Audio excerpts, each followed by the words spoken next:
Hi అండి, welcome to my channel. అయితే AP cabinet భేటీ అయితే ముగిసిందండి. ఉద్యోగులకు సంబంధించి మరో 3 రోజుల్లో ఉద్యోగ సంఘ నేతలతో అయితే కీలక భేటీ అయితే కానున్నారు. అప్పుడు కీలక నిర్ణయాలు తీసుకునే అవకాశం అయితే కనిపిస్తోందండి.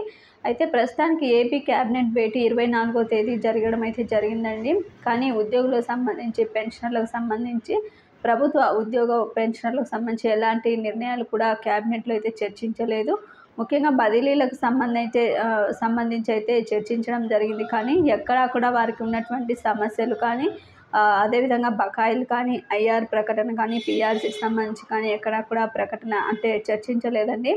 అయితే 2, 3 రోజుల్లో ఉద్యోగ సంఘ నేతలనైతే పిలిపించి చంద్రబాబు గారే స్వయంగా ఈ యొక్క కీలక భేటీనైతే ముఖాముఖి చర్చించనున్నారు. అయితే అప్పుడు ఉద్యోగ పెన్షనర్లకు ఉన్నటువంటి ఎన్ని బకాయిలు ఉన్నాయి, ఏ బకాయిలు ఎంత ఉన్నాయని శ్వేతపత్రాన్ని అయితే అప్పుడే విడుదల చేయబోతున్నట్టు సమాచారం. ఈ శ్వేతపత్రం విడుదలైన తర్వాత ఏ విధంగా బకాయిలు వాయిదాల ప్రకారం చెల్లించాలని నిర్ణయం తీసుకుని అయితే బకాయిలు చెల్లిస్తారండి 100 రోజుల్లో అయితే. ఇక పీఆర్సీకి సంబంధించి నివేదిక రావాల్సిన టైంలో రాజీనామా చేయడం జరిగింది పీఆర్సీ చైర్మన్ మన్మోహన్ సింగ్ గారు అయితే దీనికి సంబంధించి మరీ వేరొక పీఆర్సీ కమిటీని నియమించాలా, లేదంటే నేరుగా పీఆర్సీ ఫిట్మెంట్ను ప్రకటించాలా, లేదంటే ఐఆర్ ప్రకటించాలా అనే సందేహంలో అయితే ప్రభుత్వం ఉన్నట్టు తెలుస్తోంది.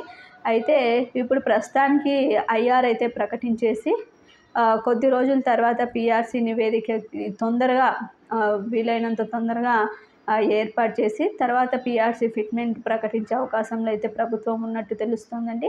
అంతవరకు కూడా ఐఆర్ అయితే ఇవ్వటం జరుగుతుంది. ఇది ఇప్పటి వరకు ఉన్నటువంటి లేటెస్ట్ అప్డేట్.